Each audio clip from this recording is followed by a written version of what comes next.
La clase de hoy iniciaremos con el diagnóstico que es necesario realizar para todas aquellas piezas que están solicitadas a flexión en cualquiera de sus tipos. Hoy empezaremos entonces con la determinación de lo que llamamos esfuerzos característicos, es decir, qué esfuerzos está realizando la pieza por dentro para poder dimensionar en consecuencia. Esos esfuerzos se pueden representar en dibujos o diagramas que se llaman justamente diagramas de características debido a que corresponden a los esfuerzos característicos. Pero vamos a empezar ahora a analizar de dónde proviene todo este tema. Si nosotros tenemos un elemento estructural cualquiera, como el que vemos en el slide, representado, mejor dicho, por el eje de la pieza, esta línea verde es el eje de la pieza, con sus apoyos. Si el sistema está en equilibrio, vimos que el equilibrio lo logramos a través de las reacciones de vínculo, por cualquier sector que cortemos, o sea, por cualquier sección que tomemos, vamos a encontrar que a izquierda tenemos una resultante, la resultante izquierda, que tendrá que ser igual y contraria a la resultante derecha. Repito, si un sistema está en equilibrio, por cualquier sector que cortemos, va a haber una resultante de todas las fuerzas a izquierda de esa sección que sea igual y contraria a todas las fuerzas que están a la derecha de esa sección. Es decir, que en cada sección que vayamos analizando tiene que haber equilibrio para que el cuerpo esté en equilibrio. Pero al cortar por la sección lo que vamos a hacer es evidenciar, poner en evidencia, hacer visibles qué esfuerzo o qué esfuerzos está haciendo la pieza, esa sección particular, en pos del equilibrio del conjunto. Si ahora representamos una sección cualquiera, supongamos que esta sea una sección de esa pieza, representamos la resultante izquierda, vemos que es igual y contraria a la resultante derecha. Ahora podemos representar entonces en vista la sección, digamos, explotada, es decir, SS y S', S' serían dos secciones infinitamente próximas, es decir, prácticamente es la misma sección que yo estoy mirando a izquierda y a derecha. Si yo miro a izquierda, veo la resultante de todas esas fuerzas que tenía recién, a la que llamamos RI. Y si veo a la derecha de esa sección, veré la resultante de todas las fuerzas que estaban a la derecha de esa sección, a la que llamamos RD. Vamos a hacer el análisis a un lado de la sección. Vamos a hacer el análisis a izquierda de esta sección y vamos a trasladar entonces esta fuerza, esta resultante RI, al baricentro de la sección. El baricentro está ubicado en el eje de la pieza, porque el eje no es más que el conjunto de los baricentros de las sucesivas secciones. Entonces, para trasladar una fuerza a un punto, como habíamos visto en estática, simplemente armamos una bifuerza de la misma intensidad que la fuerza que teníamos, con lo cual nos queda como resultado la fuerza trasladada, pero además aparece un momento, que es el momento formado por RI, esta fuerza que está en rojo, y menos RI. Una fuerza, un momento, digamos, formado por dos fuerzas separadas por una distancia t. Si ahora queremos representar de alguna manera esta situación, vemos que nos quedó una fuerza y nos quedó un par. La fuerza, RI, la podemos expresar a través de sus proyecciones horizontal y vertical en el baricentro, y el par, formado por estas dos fuerzas y sus distancias, la podemos representar por un giro. Entonces, representamos la fuerza, SRI, por su proyección horizontal a la que llamaremos N, de normal, y por su proyección vertical a la que llamaremos B. Y por otro lado, el par constituido por RI y menos RI y separados por esa distancia t, lo vamos a representar por un momento, al que llamaremos m. Estos son los llamados esfuerzos característicos de la sección. Si nosotros hiciéramos ahora un análisis similar pero a derecha de la sección, obtendríamos también una N, una B y una M, pero de sentido contrario, justamente para que la sección esté en equilibrio. Decimos entonces que estos son los esfuerzos característicos de una sección. No quiere decir que toda sección presente los tres esfuerzos característicos. Tendremos que ir determinando cuál o cuáles de ellos están presentes en aquellas secciones más importantes, que ahora veremos cuáles son, y tendremos que establecer la magnitud de cada de esos esfuerzos, de cada uno de esos esfuerzos. En virtud de esto, lo que vamos a hacer luego va a ser dimensionar, pero eso vendrá en algunas clases todavía por delante, dimensionar en base a estos esfuerzos la pieza. Vamos a comenzar definiendo uno de los tres esfuerzos que se llama momento flector. Y el momento flector se refiere a la suma de los momentos de todas las fuerzas a un lado de la sección, con respecto al baricentro de la misma. Es decir, que el centro de momentos es el baricentro de la sección. Como unidades, el esfuerzo de momento flector puede estar expresado en kilonewtons metros, en newton milímetros, en kilonewtons centímetros, es decir, combinando, como todo producto, una fuerza y una distancia.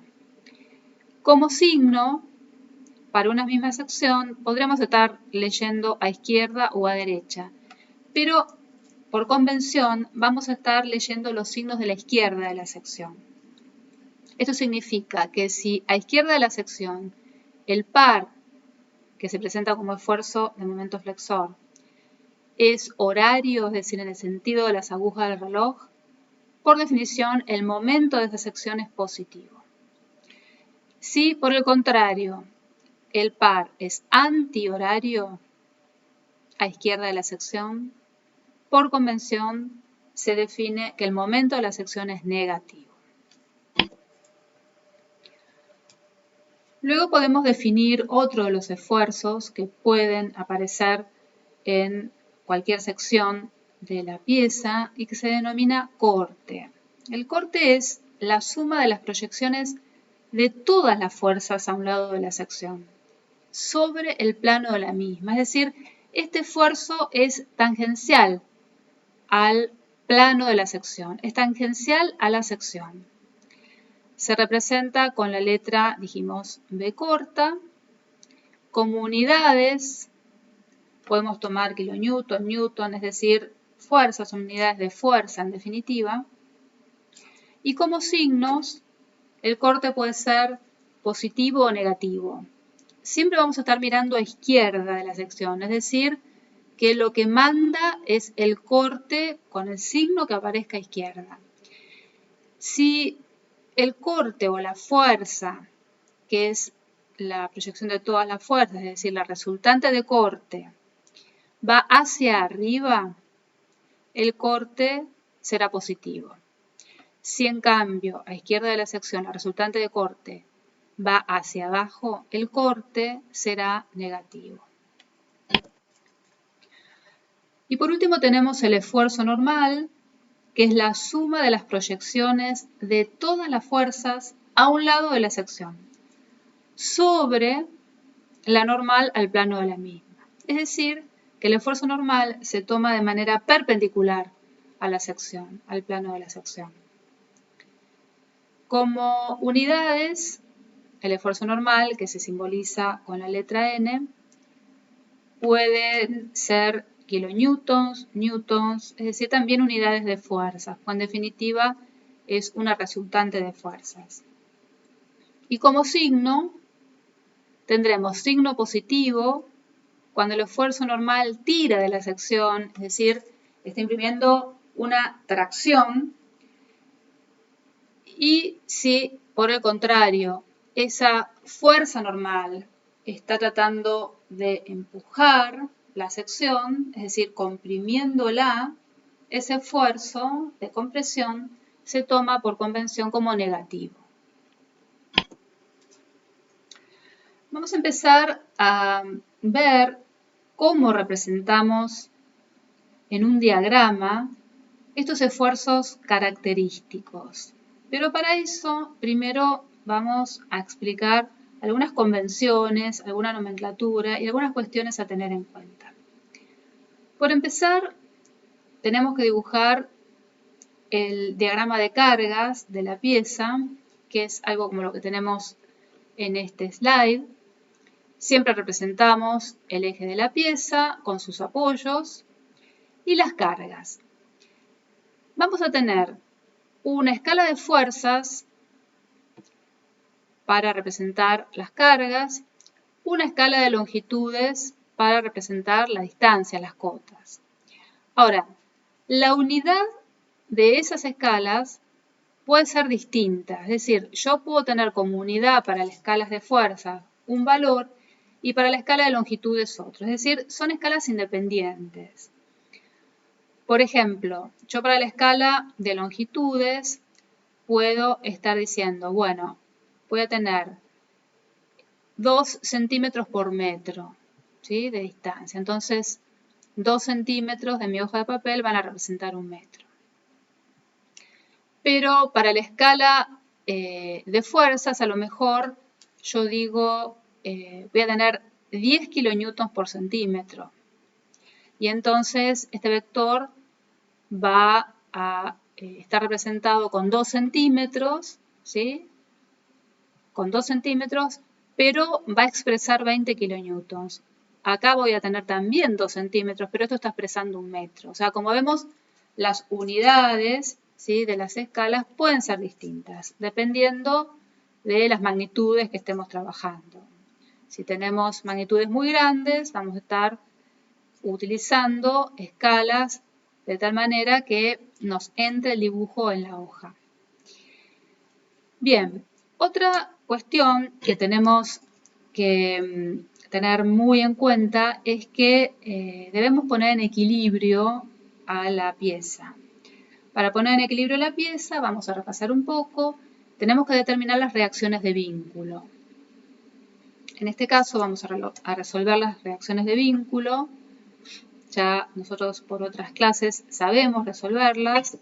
Por ejemplo, establecemos momentos respecto del punto A, igual a 0, 60 kilonewtons por 1 metro, más 20 kilonewtons por 3 metros, menos RB por 4 metros, igual a 0. Despejamos RB, la reacción en B. Luego vamos a hacer proyecciones en I igual a 0, menos RA, más 60, más 20, menos RB, que reemplazamos por su valor de 30, que ya lo habíamos calculado, igual a 0, y de ahí obtenemos RA. Es decir, ya tenemos RA y RB como reacciones de vínculo. Es muy importante tener las reacciones de vínculo bien o verificarlas si ya de alguna manera las hubiésemos obtenido, porque hay una relación directa primero con el equilibrio de la pieza. Si las reacciones de vínculo están mal, quiere decir que la pieza no está en equilibrio.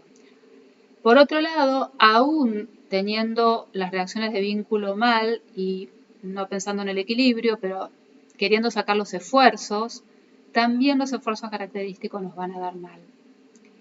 Es decir, que es crítico la cuestión de que las reacciones de vínculo estén bien obtenidas. Bueno, el segundo paso para dibujar estos esfuerzos característicos en las secciones de la pieza va a ser determinar aquellas secciones que van a tener una importancia particular. Es decir, una pieza estructural, supongamos que esto fuera una viga, tiene una gran cantidad de secciones, pero sería imposible tomar los esfuerzos o calcular los esfuerzos de prácticamente las infinitas secciones que va habiendo en un elemento. Además de lo laborioso, resulta en algún punto inútil. ¿Por qué?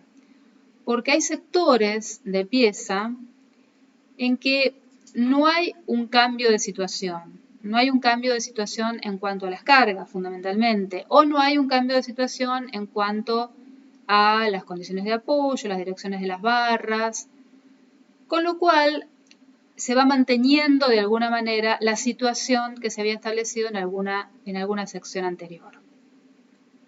O sea que nosotros vamos a determinar secciones notables, que son aquellas en las cuales puede haber algún cambio, en general lo hay, puede haber algún cambio, y entonces vamos a determinar en esas secciones notables los esfuerzos característicos.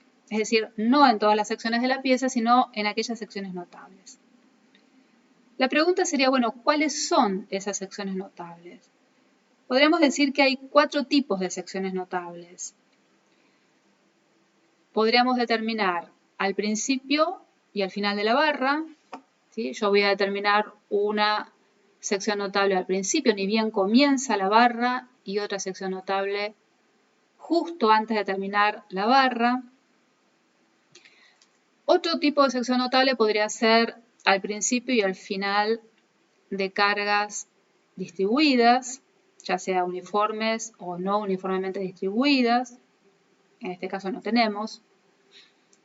Otro tipo de sección notable es antes y después de las cargas concentradas, ¿sí? Antes que ocurra la carga concentrada y después de la carga concentrada.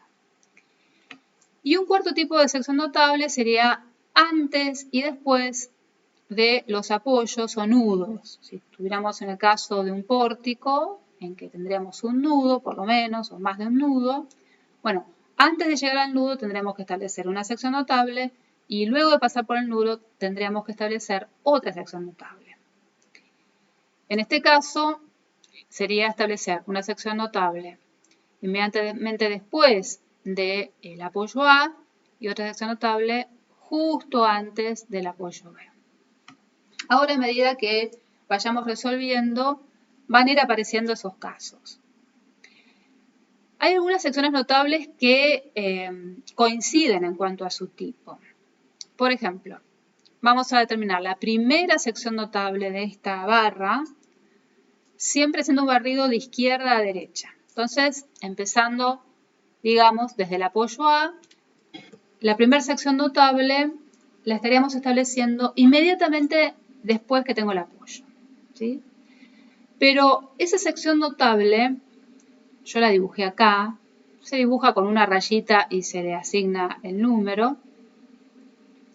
La podría haber dibujado un poquito más cerca del apoyo. En realidad estoy representando de alguna manera, que por ahí voy a cortar.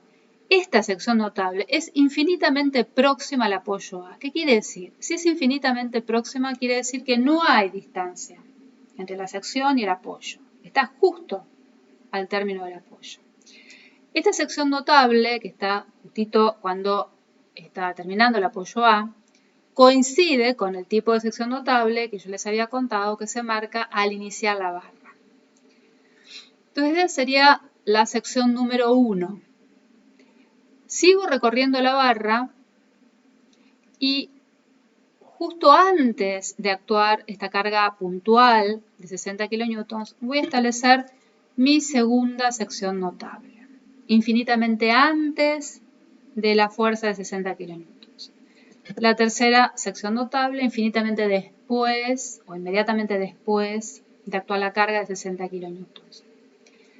De tal manera que la sección 2 es infinitamente próxima a 60 kN y la sección 3 es infinitamente próxima a la fuerza de 60 kN. O sea que 2 y 3 son secciones infinitamente próximas entre sí.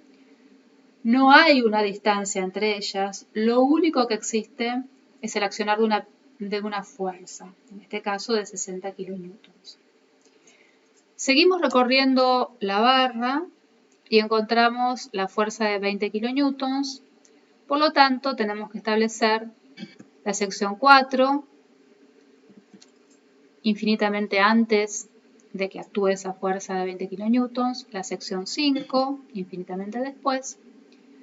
Seguimos recorriendo la barra y vamos a establecer la sección 6, que en este caso, en este ejemplo, va a ser la última sección notable, infinitamente antes del último apoyo, que es el apoyo B, que coincide con el final de la barra. Es decir, que para este ejemplo establecimos 6 secciones notables, teniendo en cuenta los tipos de secciones notables. El paso siguiente a haber establecido las secciones notables va a ser calcular los esfuerzos, estos esfuerzos que hablamos de corte, de momento flexor, de normales. Vamos a establecerlos para cada una de esas secciones notables. Entonces vamos a partir por el esfuerzo de corte y vamos a calcular el esfuerzo de corte en la primera sección notable. Siempre cuando uno calcula, va a calcular de un solo lado. Vamos a trabajar a izquierda de la sección, vamos a trabajar todos de la misma manera, así es mucho más fácil, digamos, y además es más fácil para cotejar. Podríamos trabajar también a derecha, es decir, mirando a derecha, pero para organizarnos todos de la misma manera, vamos a mirar a izquierda, al menos al principio, para acostumbrarnos. Y entonces nos vamos a recordar de la definición de corte. ¿Qué significa corte? Corte, si recordamos, es la sumatoria de todas las fuerzas a un lado de la sección, vamos a tomar izquierda, sobre el plano de la sección. Sobre el plano de la sección. Es decir, vamos a tener en cuenta todas aquellas fuerzas, no importa que sean activas o reactivas, a izquierda de la sección, pero que están tangentes en su posición, tangentes al plano de la sección. Si nosotros miramos a izquierda, esta sección 1, la única fuerza que encontramos es esa fuerza RA, esa fuerza reactiva RA de 50 kilonewtons que va hacia arriba. Por convención de corte dijimos que cuando va hacia arriba el corte es positivo, por eso ponemos estos 50 kilonewtons positivos. Por ahora le agregamos una flechita hacia arriba para recordar que el corte es positivo porque esa fuerza está yendo hacia arriba. Seguimos, llegamos a la sección 2. El corte en la sección 2, lo mismo, nos paramos en 2, miramos a la izquierda y vemos que fuerza o fuerza generan corte. En este caso es la misma fuerza, la de 50 kilonewtons, es decir que el corte en la sección 2 coincide con el corte en la sección 1. Pasamos a la sección 3, miramos a izquierda y vemos la fuerza o fuerzas que en la sección 3 están produciendo un esfuerzo de corte. Tenemos a la fuerza de 50 kilonewtons y a la fuerza de 60 kilonewtons que está empujando hacia abajo. Es decir, que en definitiva, como resultado de esa suma algebraica, tendríamos unos 10 kilonewtons hacia abajo, es decir, negativos de corte. Seguimos y en la sección 4 miramos a izquierda y encontramos lo mismo, 10 kilonewtons negativos. Pero al llegar a la sección 5, nos paramos, miramos a izquierda y apareció otra fuerza de 20 kilonewtons hacia abajo. Es decir, que tendríamos entonces 30 kilonewtons de corte negativo. Por último, si analizamos la sección 6, miramos a izquierda, vemos las mismas 3 fuerzas que veíamos en la sección 5. Es decir, que también tendríamos, en definitiva, 30 kilonewtons de corte negativo. Una manera de comprobar, llegado a este punto, si lo que estamos haciendo lo estamos haciendo bien, es una primera verificación, es verificar si lo que tengo a derecha es igual y contrario que lo que tengo a izquierda. A izquierda dijimos que teníamos 30 kilonewtons de corte negativos, es decir, 30 kilonewtons hacia abajo. y a derecha de 6 tengo 30 kilonewtons hacia arriba. Eso nos quiere decir que, al menos por ahora, el sistema está en equilibrio. Si yo de un lado de la sección tengo una fuerza y del otro lado de la sección tengo una fuerza igual y contraria, quiere decir que en la sección hay equilibrio. Vamos a continuar con el esfuerzo de momento flector. Vamos a comenzar por la sección 1. Y recuerden que yo había mencionado que la sección 1 es infinitamente próxima al apoyo A. ¿Qué quiere decir? Que no hay distancia. Si es infinitamente próxima, quiere decir que no hay distancia entre la sección 1 y el apoyo A. Si no hay distancia, y si bien yo tengo una fuerza a izquierda de 1, pero al no haber distancia, no genera momento esta fuerza RA. O sea que el momento para esa sección 1 es 0. Si yo ahora me voy a la sección 2 y analizo el momento a izquierda de esa sección 2, a izquierda de esa sección 2 yo tengo como única fuerza la de 50 kilonewtons y como distancia 1 metro. Esta fuerza está girando en sentido horario respecto del baricentro de esa sección 2. Por lo tanto, está generando un momento positivo que es el resultado de multiplicar 50 kilonewtons por 1 metro de distancia. O sea, tendría 50 kilonewtons metro. Cuando llego a la sección 3, recuerden que había mencionado que las secciones 2 y 3 eran infinitamente próximas, es decir, que no había distancia entre ellas. Solamente lo que ocurría era la aparición de esa fuerza concentrada de 60 kilonewtons. Pero al no haber distancia, esa fuerza de 60 kilonewtons no está generando momento.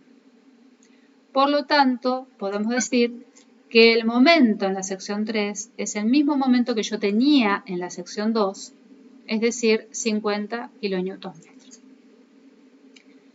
Ahora voy a la sección 4, miro a izquierda y voy a tener que calcular el momento de estas dos fuerzas respecto al baricentro de esa sección 4. Entonces voy a tener la fuerza de 50 kilonewtons por una distancia de 3 metros, giro positivo,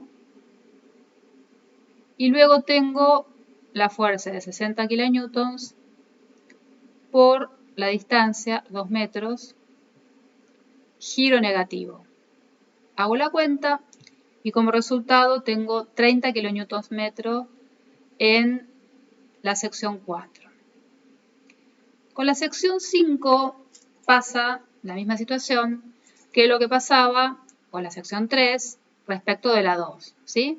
En la sección 5, que es infinitamente próxima a 4, voy a tener el mismo valor de momento que en la sección 4, 30 kilonewtons metro.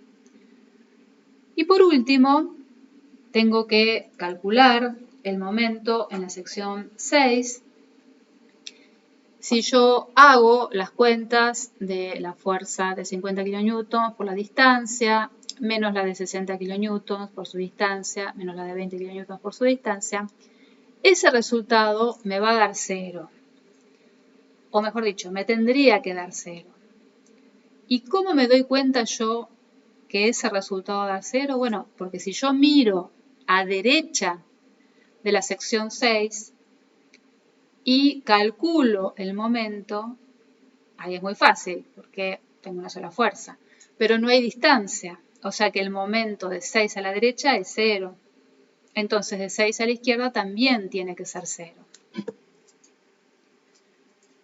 Esfuerzos normales esta barra no tiene porque no tenemos ninguna carga que sea horizontal o una carga inclinada que tenga una proyección horizontal de la misma. Por lo tanto, no se genera un esfuerzo normal. Ahora, a continuación, vamos a hacer esos famosos diagramas, esas representaciones gráficas de los esfuerzos en escala. Vamos a utilizar, como dijimos, una escala para cada uno de esos esfuerzos. Podríamos empezar por dibujar cualquiera de los diagramas. Vamos a empezar por uno de ellos, por el diagrama de corte o esfuerzo característico de corte. Lo primero que tenemos que hacer es dibujar la barra, ¿sí? Tenemos los valores de corte que calculamos recién. Dibujamos la barra encolumnada, digamos, al eje de la pieza, ¿no es cierto? A la barra. Es decir, tenemos el diagrama de cargas y a continuación del diagrama de cargas vamos a dibujar el diagrama de corte trazando en primer lugar la barra. Y como dijimos que esta representación gráfica no es ni más ni menos que un diagrama cartesiano, ¿sí? Un diagrama cartesiano en el cual vamos a representar en el eje de las abscisas las longitudes o las distancias o las cotas y en el eje de las ordenadas los valores de los esfuerzos, las magnitudes, digamos, de los esfuerzos. Para eso vamos a utilizar, como dijimos, una escala de corte. Esta escala de corte puede no coincidir en su unidad con la escala de longitudes e inclusive con la escala de las fuerzas. Podemos tomar una unidad distinta para el corte. Y vamos a ir representando sección a sección la magnitud de ese esfuerzo. Para eso vamos a tener en cuenta que los valores de corte positivos se representan por arriba de la barra y los valores de corte negativos por debajo de esa barra. Es decir, que cada vez que tengamos un valor positivo de corte, el mismo lo vamos a expresar de la barra hacia arriba y cada vez que tengamos un valor negativo de corte, lo vamos a expresar de la barra hacia abajo. Empezamos por la sección 1. Nosotros dijimos que la sección 1 es infinitamente próxima al apoyo A. Por lo tanto, vamos a empezar a dibujar o a marcar ese valor de corte a partir del punto en donde está, ¿sí? Si bajamos esta línea, justo a partir de ese punto empezamos a dibujar el valor del corte, 50 kilonewtons en escala. Pasamos a la sección 2. Yo les dije que 2 y 3 eran infinitamente próximas a la fuerza de 60 kilonewtons, por lo tanto, justo debajo de esta fuerza vamos a representar tanto los valores de la sección 2 como los valores de la sección 3. Entonces, para la sección 2 teníamos 50 kilonewtons positivos y para la sección 3 tenemos 10 kilonewtons negativos. Vamos a la sección 4. Entre 4 y 5 pasa lo mismo que dijimos recién que pasaba entre 2 y 3, es decir, no hay distancia, representamos los valores por debajo justo de la fuerza de 20 kilonewtons. Entonces vamos a representar el corte que se produce en la sección 4, menos 10 kilonewtons, y el corte que se produce en la sección 5. Acá se van a superponer, es decir, siempre se cuentan los valores a partir de la barra. Esto sería 0, valor 0, tengo menos 10. Menos 10, menos 20, menos 30. Acá se han superpuesto los dos valores, digamos, no importa. Luego en la sección 6 teníamos también menos 30 kilonewtons. Es decir que ahí ya tenemos los valores del esfuerzo de corte en cada una de esas secciones notables. Lo que vamos a hacer ahora es unir, por ahora vamos a unir con una línea esos valores en cada una de las secciones. O sea, unimos el valor de corte entre 1 y 2, entre 3 y 4 y entre 5 y 6. Luego vamos a colocar los signos para recordar que los valores que están por arriba de esa barra representan los esfuerzos de corte positivos y los que están por debajo de esa barra los esfuerzos de corte negativos. Y además vamos a incorporar una serie de líneas verticales que no son ni más ni menos que algunas de las tantas ordenadas de corte que encontramos en las secciones intermedias. Recordemos que hemos sacado los esfuerzos de corte en las secciones notables, pero hay una cantidad de secciones intermedias cuyos valores de corte van a quedar determinados directamente en el diagrama. Es decir, si yo me quiero preguntar o quiero obtener cuál es el valor de corte, por ejemplo, en esta sección, lo que voy a hacer es bajar y voy a leer justo en esa sección cuánto corte hay. Recordamos entonces que estas líneas azules no son un relleno del diagrama, del dibujo o un hatch, representan ordenadas de corte. Por eso hay que hacerlas como toda ordenada en sentido vertical. Vamos ahora a dibujar los diagramas correspondientes a otro esfuerzo característico, al esfuerzo de momento flector. Traemos los valores que ya habíamos calculado. Dibujamos la barra perfectamente encolumnada con la barra de la pieza. Adoptamos una escala de momento cuya unidad puede ser muy distinta a la que veníamos manejando para fuerzas, para longitudes, para corte. Vamos a estar trabajando con los valores en kilonewton metro. Y vamos a tener en cuenta que los valores de momento positivos, en este caso, se van a representar por convención por debajo, ¿sí?, de la barra o eje de la pieza, y los valores de momento negativos se van a representar por arriba. Esto es muy importante. Es muy importante observar las convenciones que tenemos respecto de los signos, inclusive de la representación, o sea, qué significa, qué va a significar esos signos, como veremos muy pronto. Vamos a empezar a hacer entonces, sección por sección, la representación de las magnitudes, digamos, de esos esfuerzos. En la sección 1 tenemos 0, por lo tanto no nos movemos de este punto. En la sección 2 vamos a tener un valor de 50 kilonewtons metro. Entonces contamos a partir del 0 hacia abajo, valores de momento positivos hacia abajo, 50 kilonewtons metro. En la sección 3 es igual, o sea que justo bajo la fuerza representamos el valor del momento de 2 y 3, 50 kilonewtons metro. En el caso de la sección 4, el valor de momento es 30 kilonewtons metro. En la sección 5 el mismo. Y en la sección 6 es 0. Ahora lo que vamos a hacer es unir con una línea por ahora. En muy breve explicaremos cómo debe ser esa línea.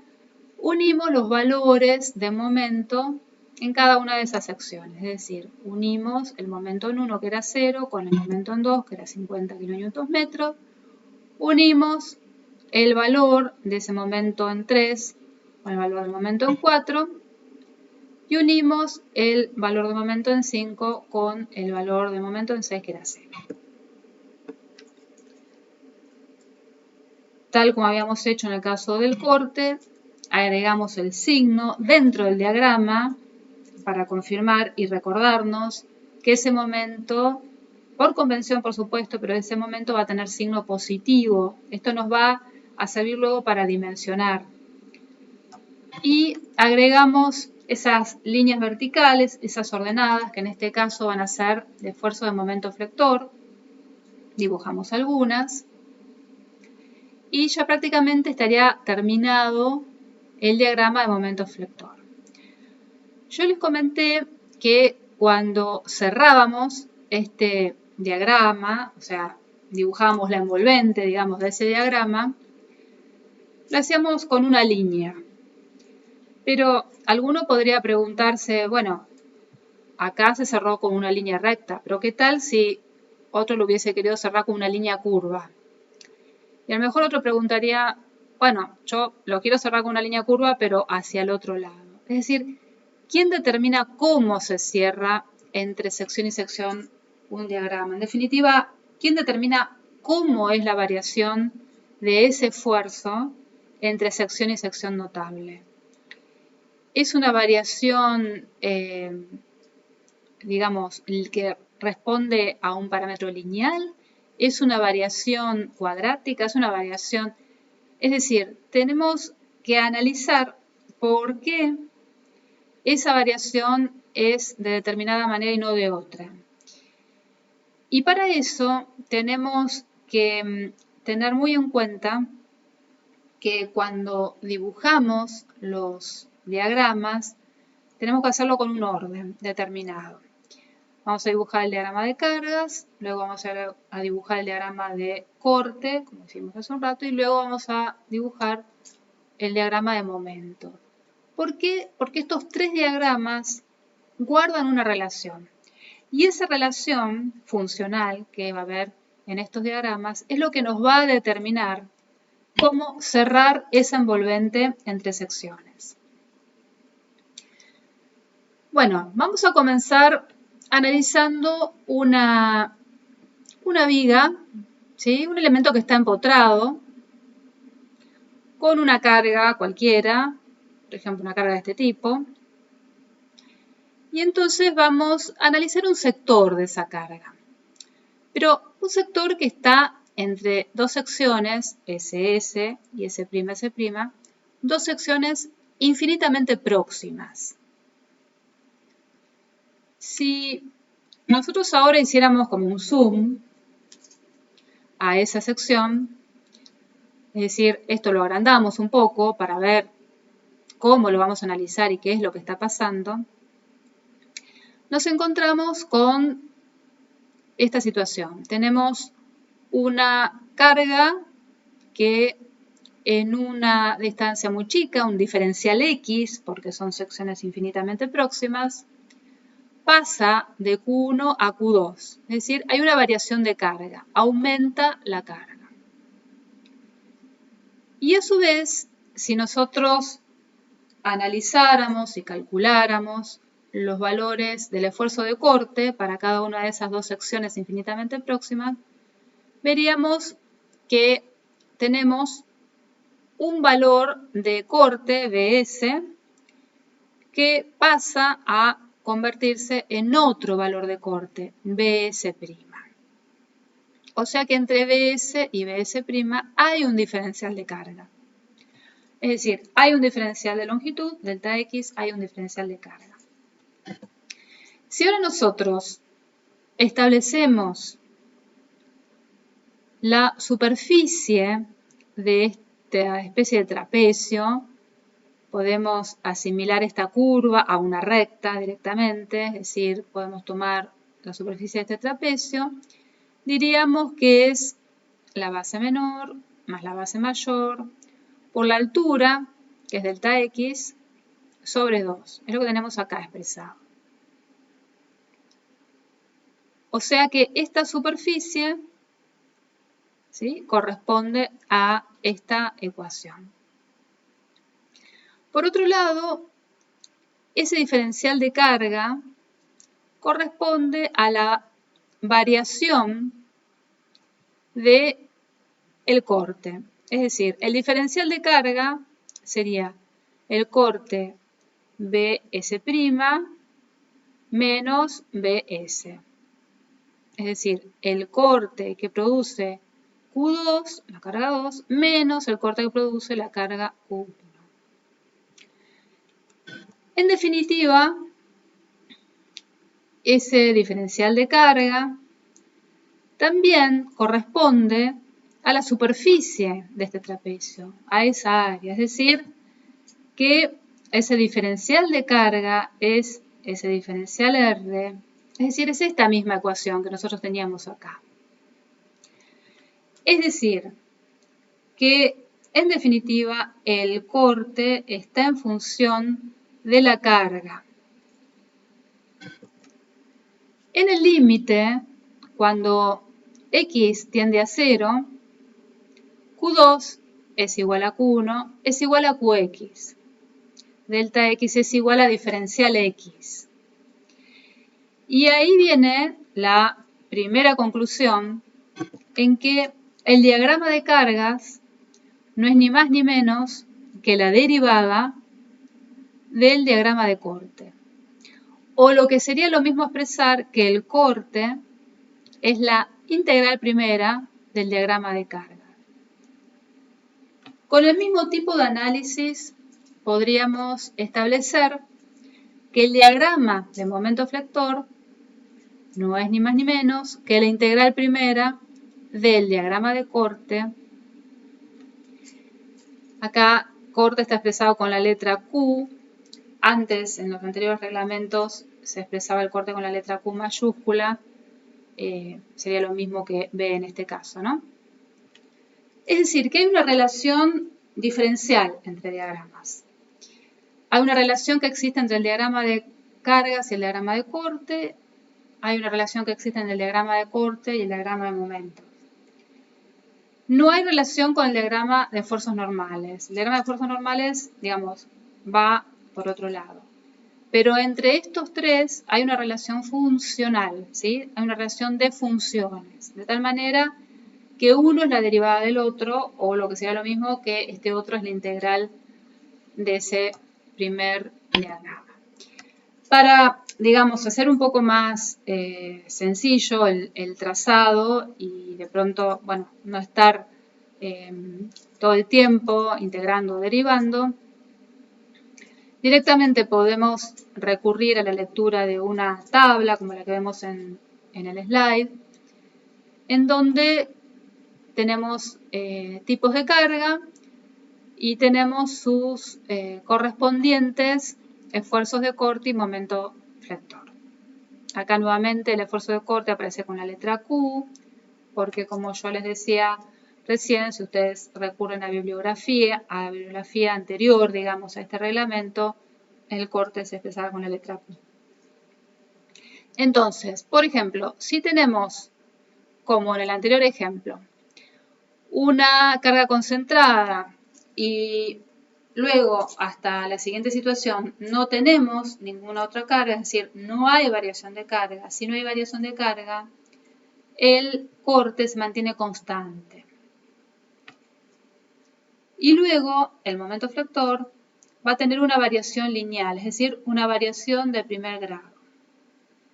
Si en cambio la carga es una carga constante, el corte va a tener una variación lineal, función de primer grado. Y el momento va a tener una variación cuadrática, es decir, una parábola de segundo grado. Y por último, si la carga tiene ya una variación lineal, porque es una carga distribuida, pero no uniformemente distribuida, entonces el esfuerzo de corte va a tener una variación cuadrática, es decir, va a ser una parábola de segundo grado, y el momento flector va a ser una parábola de tercer grado. Esto es lo que determina por qué cerramos esa envolvente de los diagramas como la cerramos, ¿sí? No va a ser simplemente una línea dibujada al azar, sino que va a tener que responder a este tipo de variación. Vamos a hacer un último ejemplo para consolidar un poquito esto que estuvimos viendo recién. Un ejemplo muy sencillo con una carga inclinada. Recordamos siempre que tenemos que poner el sistema en equilibrio, es decir, sacar las reacciones de vínculo. En este caso que tenemos una carga inclinada, la convertimos en sus proyecciones X e Y, en este caso las dos de 70 kilonewtons. Determinamos las reacciones de vínculo, hacemos por ejemplo sumatoria de momentos respecto del punto A igual a 0, 70 kilonewtons por 3 metros, menos B sub B por 6 metros.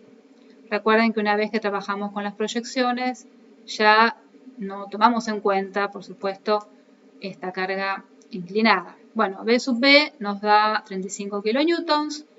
Luego, por ejemplo, hacemos proyecciones en I igual a 0, menos BA, más 70, menos 35, que era B sub B, igual a 0, y de ahí despejamos BA. Nos da 35 kilonewtons.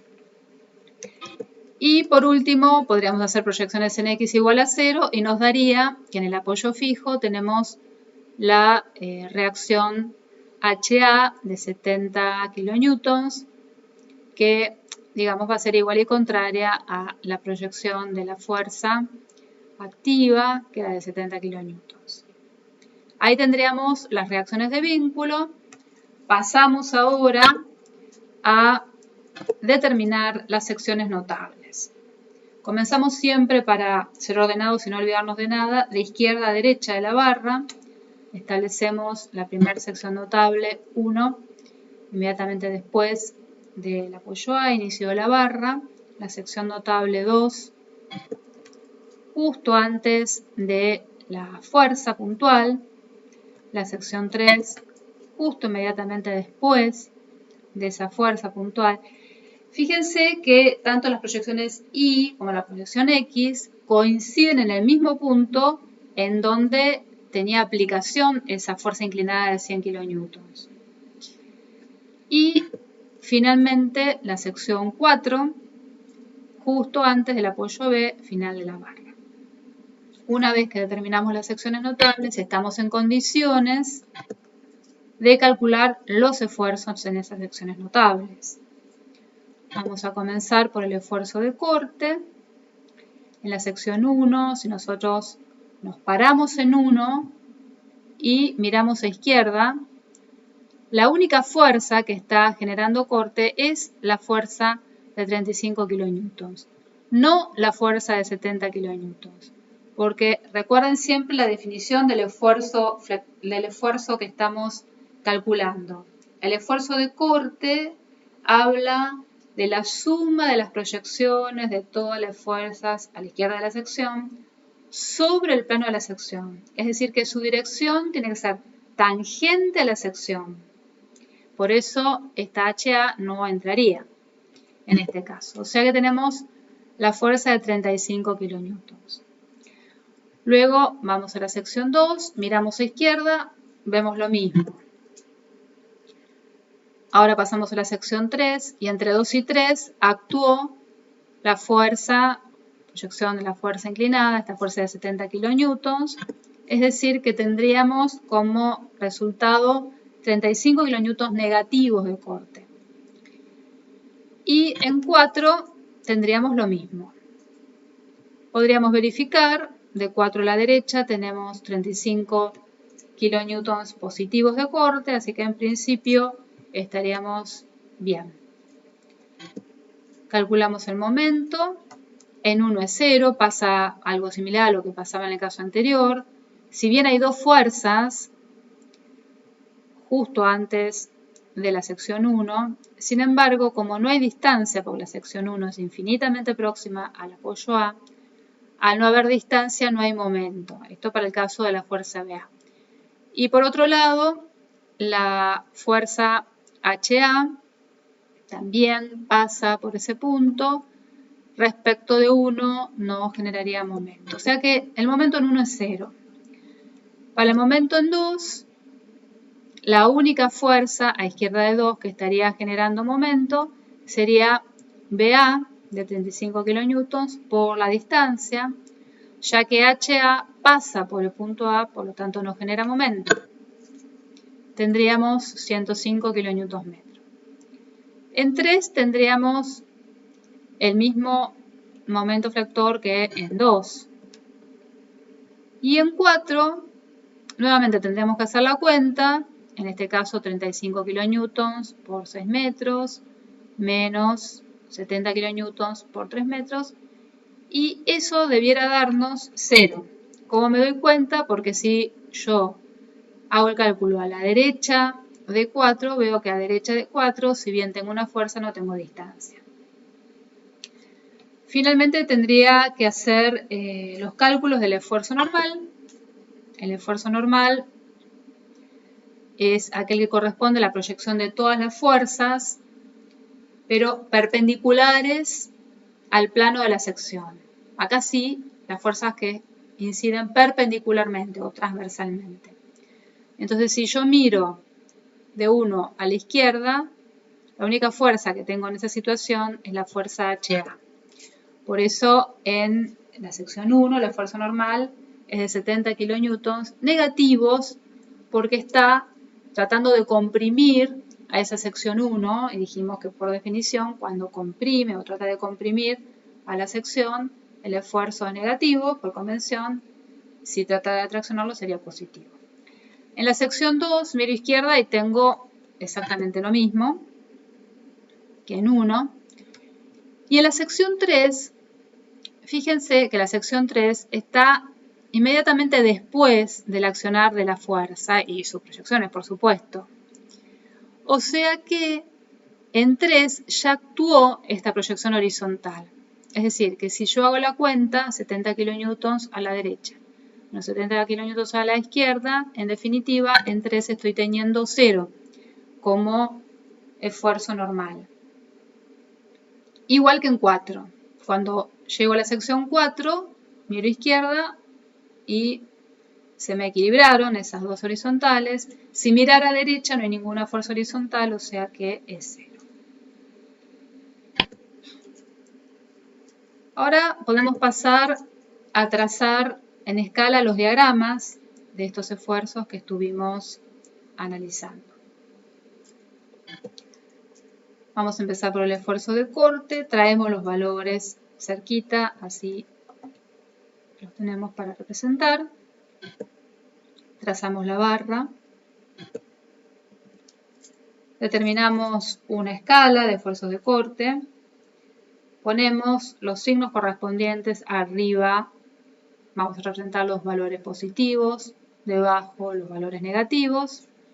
Empezamos en la sección 1, 35 kilonewtons positivos. En la sección 2, 35 kilonewtons positivos. En la sección 3 tenemos 35 kilonewtons pero negativos, o sea, nos vamos hacia abajo de la barra. Y en la sección 4 también 35 kilonewtons negativos. Ahora vamos a unir para armar ese envolvente del diagrama de corte, pero ahora ya teniendo en cuenta que hay una relación funcional entre el diagrama de cargas y el diagrama de corte.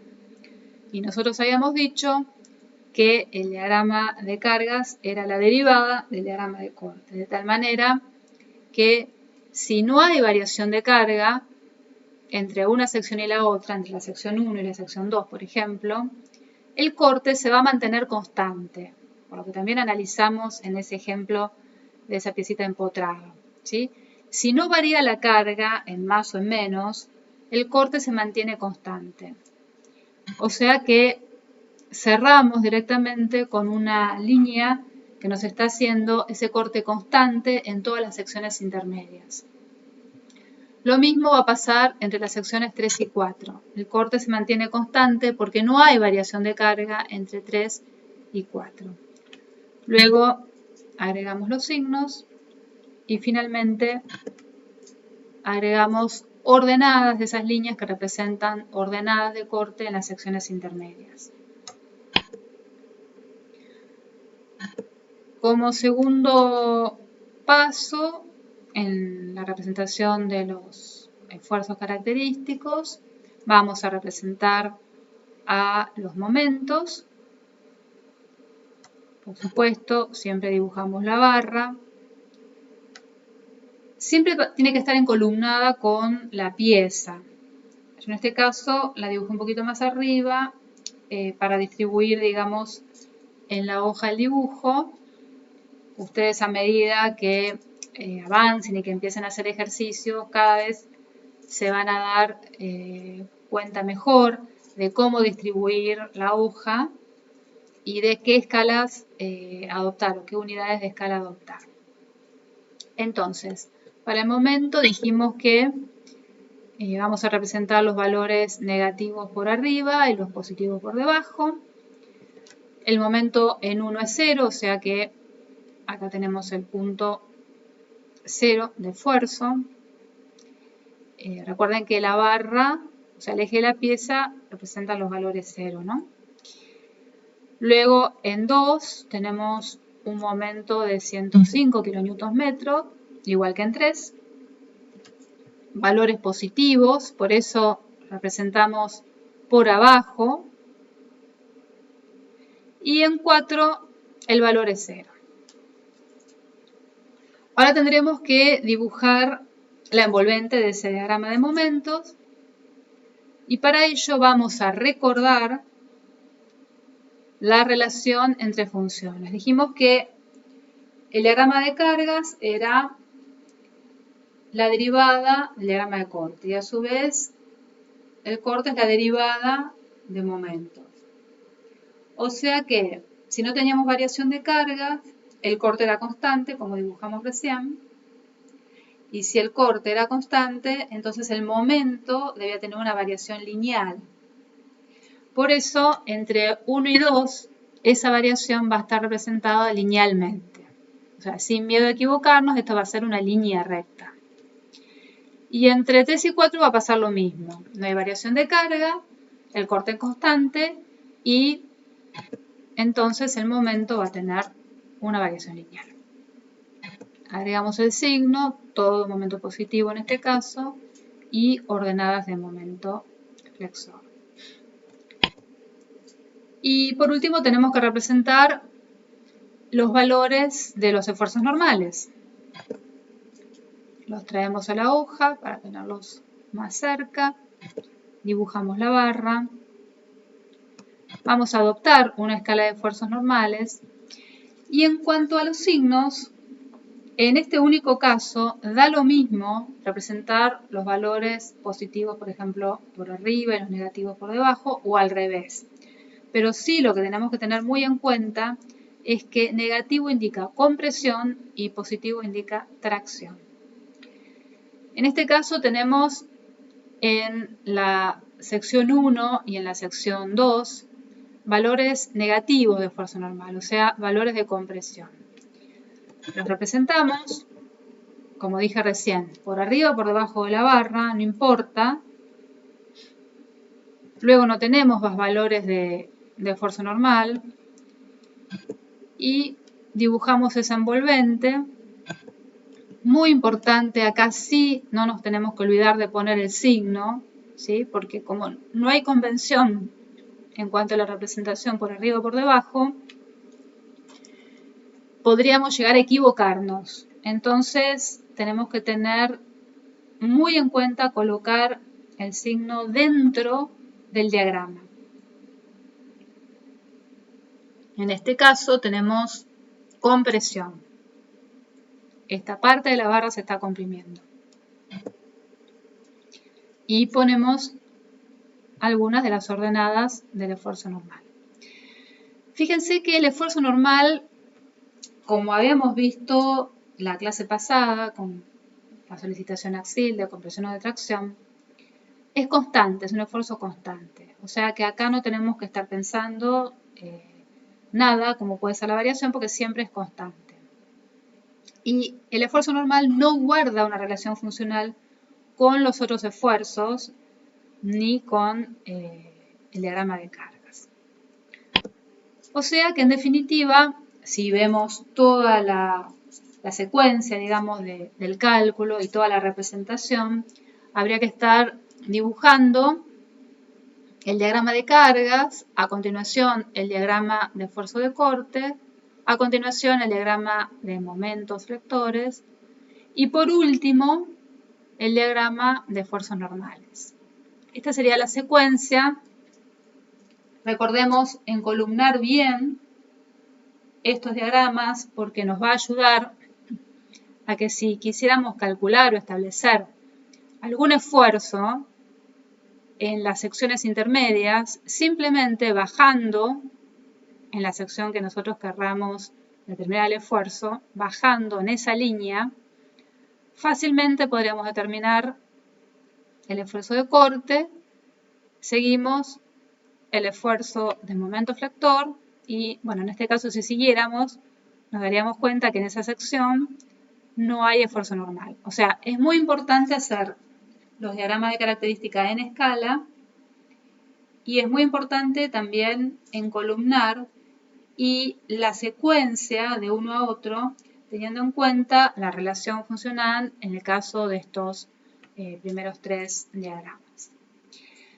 Bueno, a partir de la clase que viene, seguiremos con la secuencia de análisis de los esfuerzos característicos y empezaremos a calcular, establecer y representar posteriormente los esfuerzos característicos en pórticos y en otros tipos de piezas. Muchas gracias.